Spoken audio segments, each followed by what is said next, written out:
And my idea is actually to build an app which would provide articles and insights to clients or potential clients, all combined actually in one app.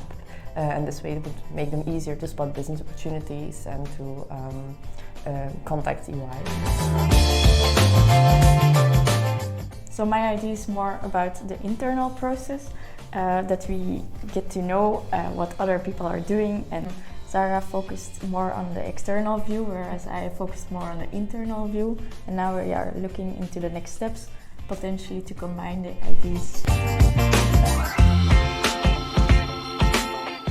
With the factory, we have built a validation plan together with the pitchers. So the coming months, we will validate their ideas and then debrief it to the Belgian leadership.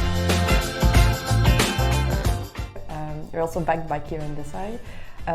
In the next few weeks, we will dive into our projects a little bit deeper and check feasibility, check whether people will use it, stuff like that.